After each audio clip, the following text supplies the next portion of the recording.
SIR sir यानी कि special intensive revision, ये भारतीय चुनाव आयोग की एक ऐसा अभियान और परिकल्पना है जिसके तहत वोटर लिस्ट में जांच पड़ताल और अपडेट्स होता है ताकि सही ढंग से निर्वाचन प्रक्रिया संपूर्ण करने के लिए निर्भुल और स्वच्छता के साथ मतदान करने वालों का योग्यता का परिमाप किया जा सके।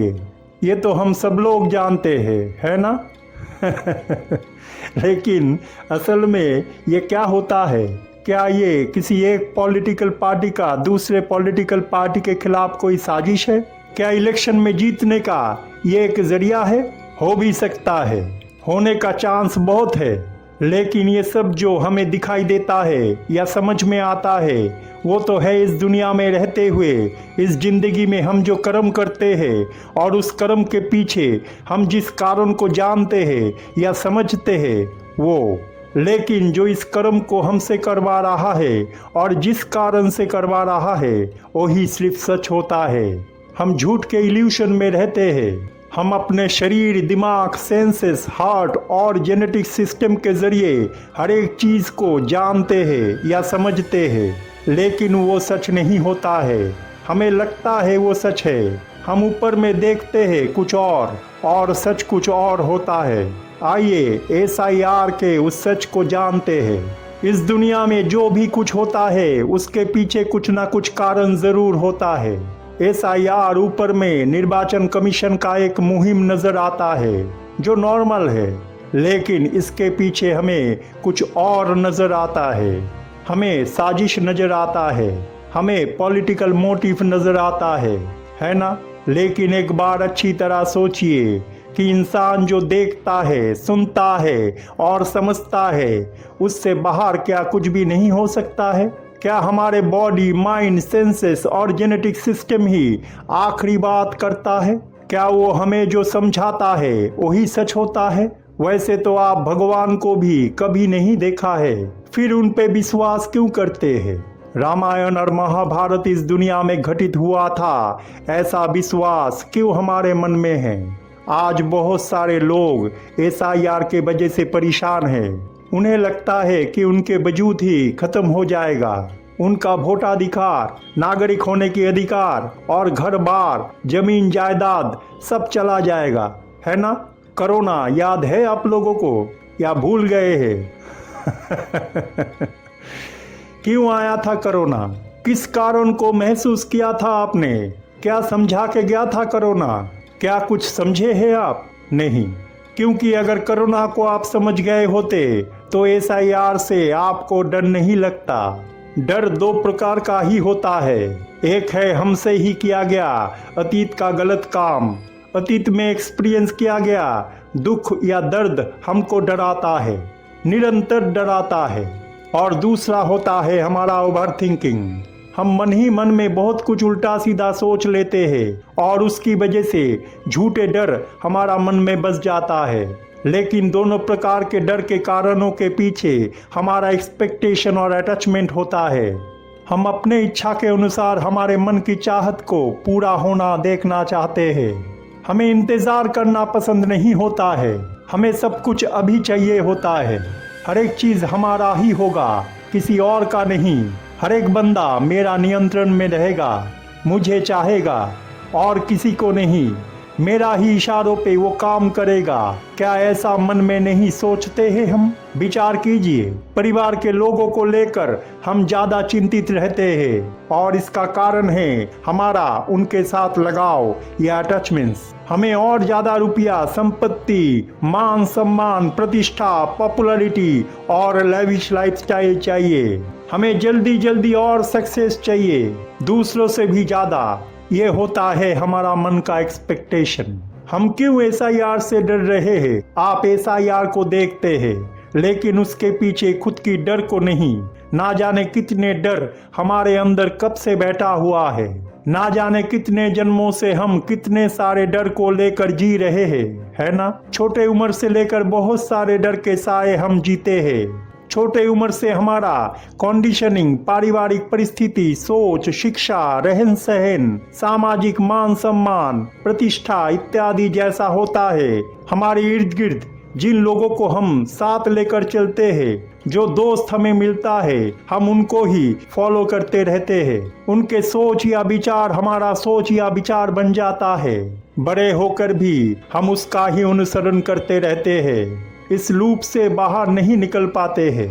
हम वैसा ही सोच लेकर जिंदगी जीते हैं। एक बार भी हम ये नहीं सोचते हैं कि जो हम कर रहे हैं वो सही है या नहीं। जो प्रवणता, प्रवृत्ति और मान्यता हमें हमारा वंशज या पुश्तों से मिलता है, एंसेस्टर के जेनेटिक सिस्टम से हमारे शरीर में आता है, वही हम खुद भी फॉलो करते हैं और आने वाला पीढ़ी में भी संचारित करते रहते हैं। रावण में अपार शक्ति, बुद्धि और शिक्षा था। वो परम ज्ञानी थे, लेकिन उसने अपने सारे शक्ति, शिक्षा और ज्ञान का गलत उपयोग किया था।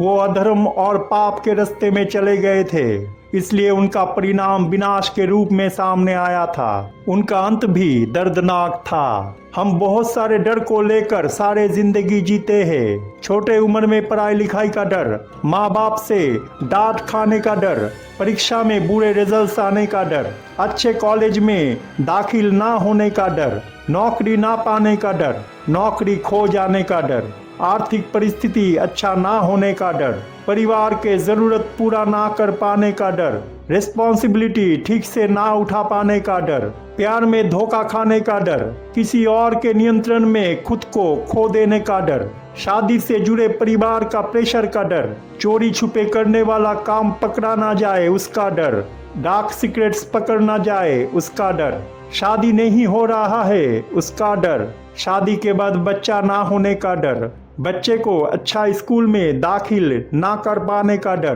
किसी बीमारी का डर, संपत्ति या रुपया खोने का डर, कंफर्ट जोन से बाहर निकलना पड़ेगा इसका डर, रिस्की इन्वेस्टमेंट से फायदा होगा या नहीं होगा उसका डर, और अब इसके साथ शामिल हो गया SIR का डर। डर डर और डर, है ना।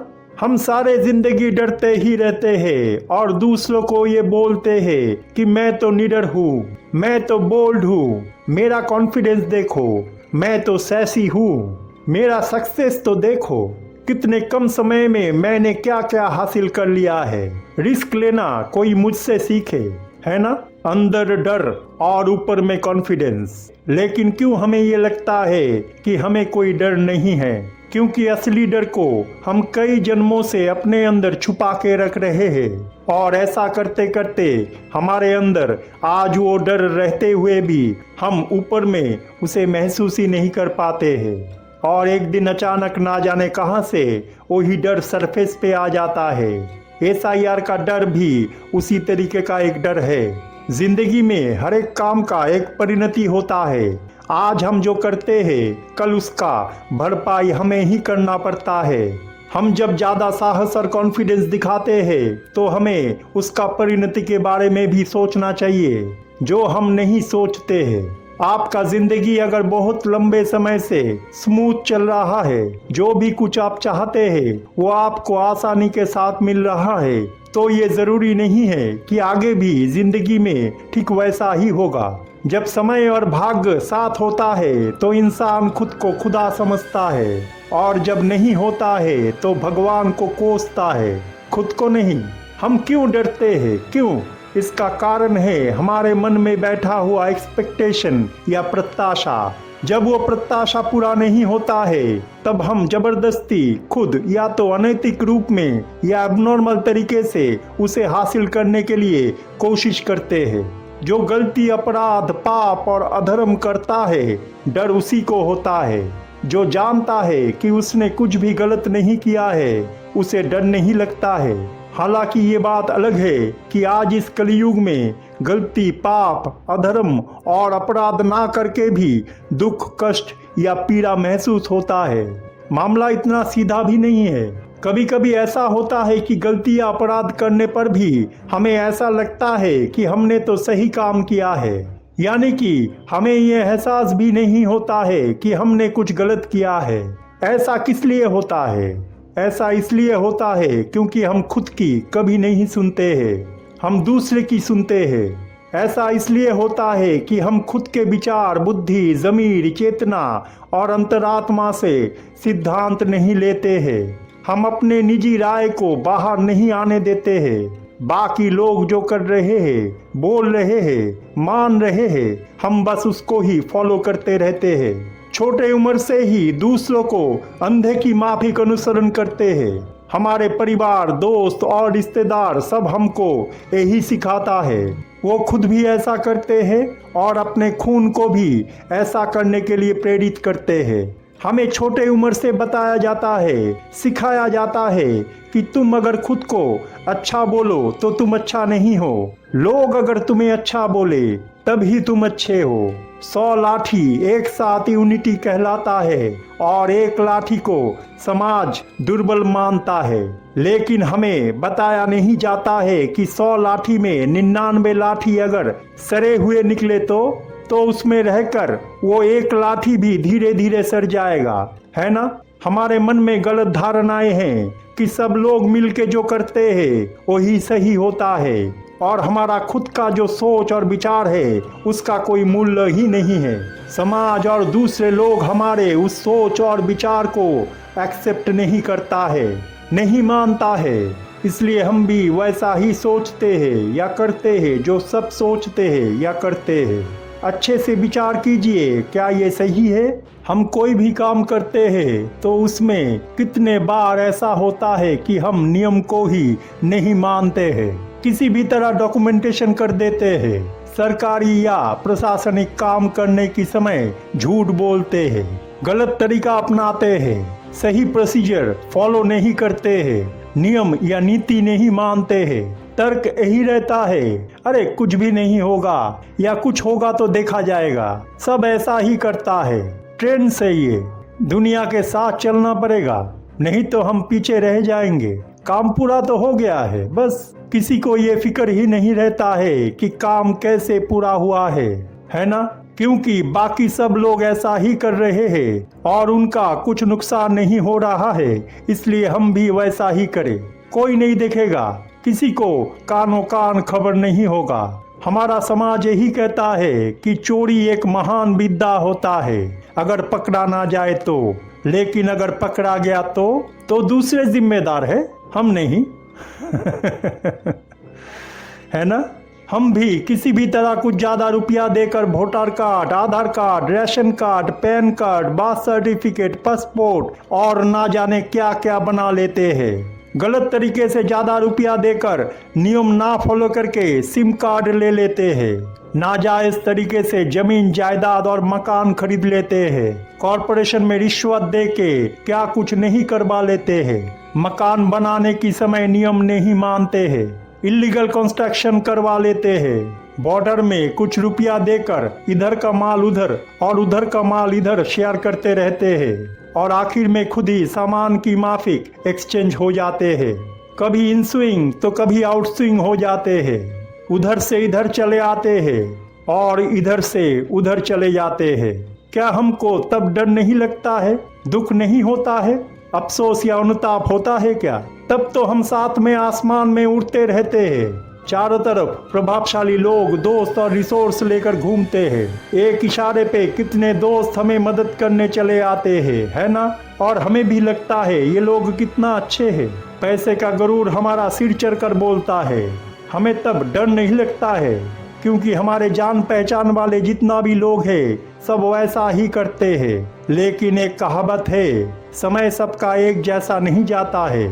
जैसे आज SIR की वजह से अतीत में किया गया गलत काम डर बनकर हमारे सामने आया है ना। आप खुद सोचिए, क्या हम मुद्दे से बाहर हो गए हैं? नहीं, हम मुद्दे में ही हैं। डर का मुद्दा, अपने पहचान में ना जीकर दूसरे की पहचान में जीने का मुद्दा, दूसरे की होकर ही जिंदगी जीने का मुद्दा, दूसरे जैसे बनकर जीने का मुद्दा, फेक जिंदगी, क्लोन वाला जिंदगी और रोबोट होके जिंदगी जीने का मुद्दा। मुद्दे में ही हैं हम खुद ही विचार और बुद्धि का इस्तेमाल या तो नहीं करते हैं या कम करते हैं।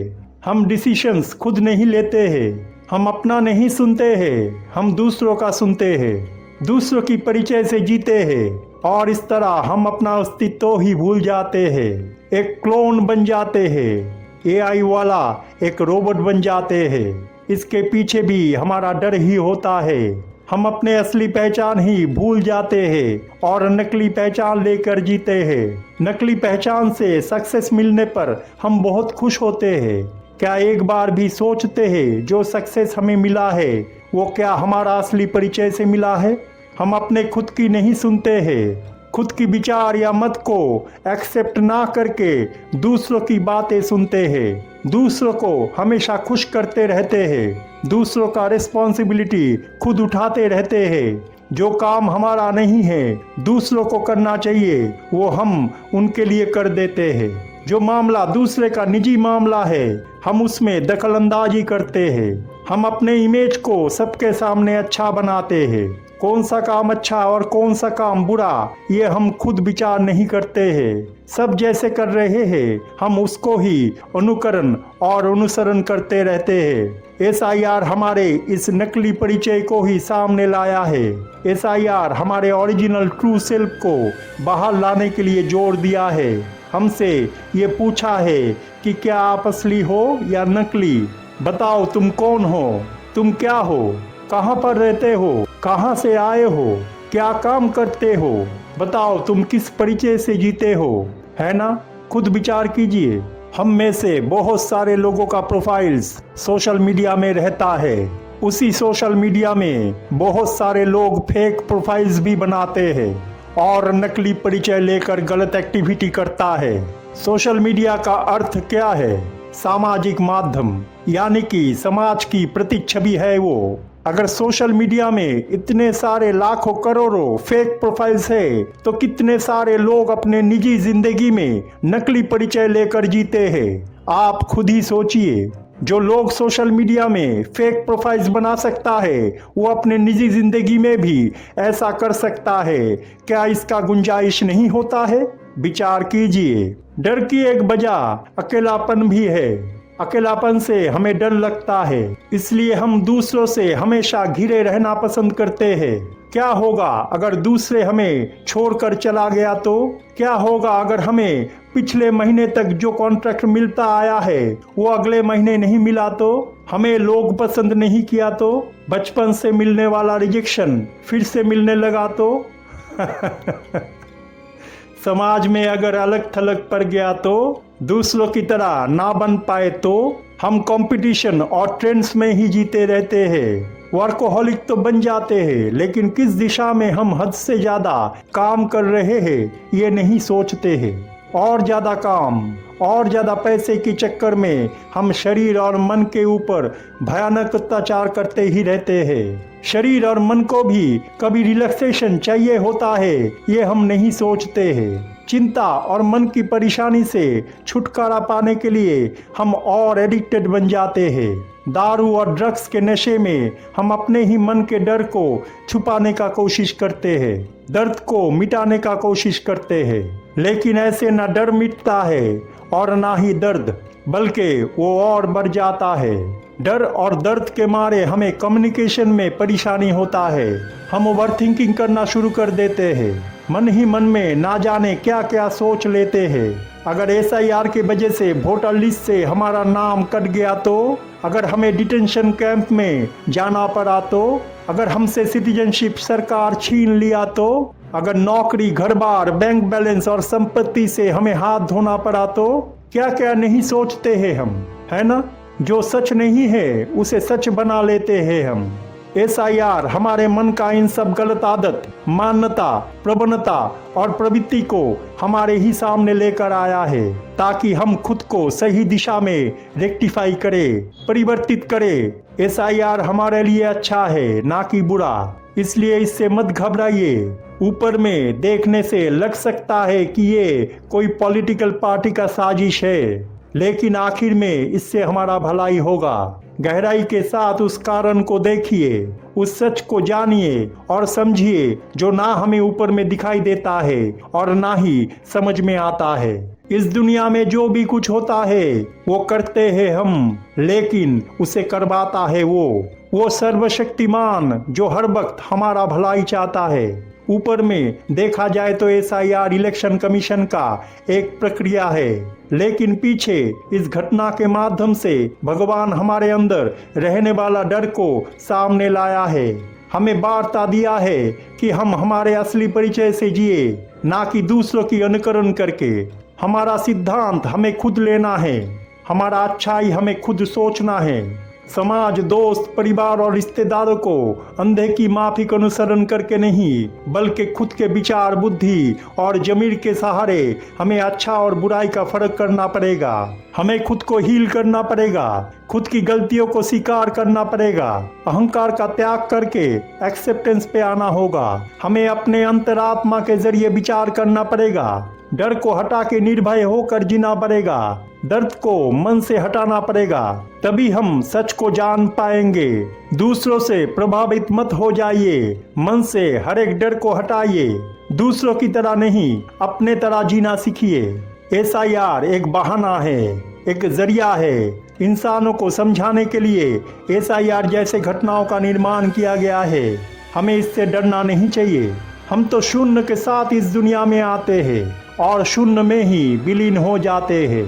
बीच के जिंदगी में हमारा शरीर खुद को 100 महसूस करता है। बताइए, क्या वो एक इल्यूशन नहीं होता है? हमारा शरीर जैसे टेम्पोरारी होता है, वैसे ही डर भी टेम्पोरारी होता है। डर झूठ होता है। क्या अकेले इस दुनिया में आने के समय आपको डर लगता है? फिर इस दुनिया में आकर समय के साथ डर, दुख, कष्ट और पीड़ा क्यों महसूस होता है? क्यों मन भारी हो जाता है? क्यों इस दुनिया को छोड़ के चले जाने का ख्याल हमारे मन में आता है? फिर क्यों हम इस जिंदगी से विदा लेने की वक्त डर और पीड़ा को महसूस करते हैं? इसका कारण है हमारा लगाव और प्रत्याशा। वो लोग अज्ञानी, बेवकूफ और डरपोक होते हैं जो किसी भी कारण से इस अनमोल जिंदगी को अलविदा कह देते हैं। एक ज्ञानी और जागृत आदमी कभी भी अपना जिंदगी ऐसा ही बर्बाद नहीं करता है।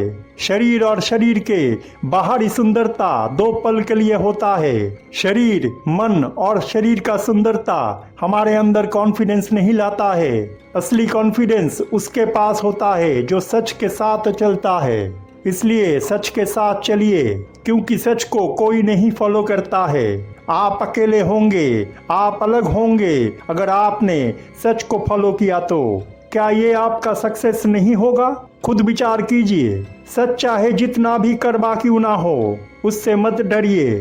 सच कभी भी किसी को दुख नहीं देता है, बल्कि हमारा ही गलत सोच, झूठे कर्म हमें दुख देता है। हमारा आत्मिक पवित्रता ही हमारे लिए सब कुछ होता है।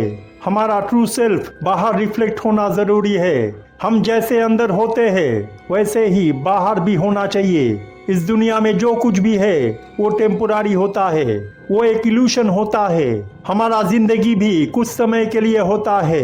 इस जिंदगी को ही हम अगर सब कुछ मान लेते हैं तो हम झूठ को ही सच समझ लेंगे। जिस शरीर को आप इस जिंदगी में सब कुछ मानते हैं, जिस शरीर से आपका इतना लगाव है, आकर्षण है, मोह है, माया है, जिस शरीर को खो देने से आप डरते हैं, दर्द महसूस करते हैं, क्या वो शरीर आपका असली परिचय है? वो तो कुछ दिन बाद जवाब देने लगेगा। शरीर बुरा होगा और फिर एक दिन नहीं रहेगा। फिर आप किससे डरेंगे?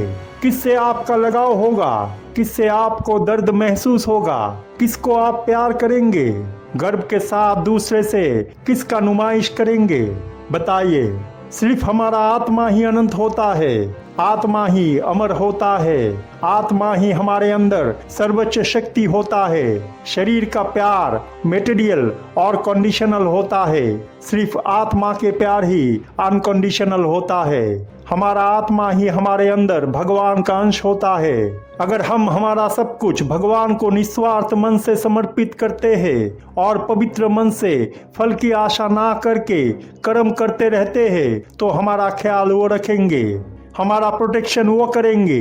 फिर हमें कैसा चिंता और कैसा डर, किस बात की दुख, और किस बात की पीड़ा। एसआईआर आपको डरा नहीं रहा है, बल्कि आपके अंदर से डर, दुविधा, दर्द और नकली पहचान को दूर करके आपका मदद कर रहा है, आपका सोच को बदल रहा है। हम सबको उस दिशा में बदलना है। हमारे आत्मा हमें जिस दिशा में लेकर जा रहा है। जब कोई घर का दरवाजा आपके सामने खुला हो तो क्या आप उस घर के मालिक को बिन बताए उस घर में घुस जाएंगे या पूछकर घर में प्रवेश करेंगे?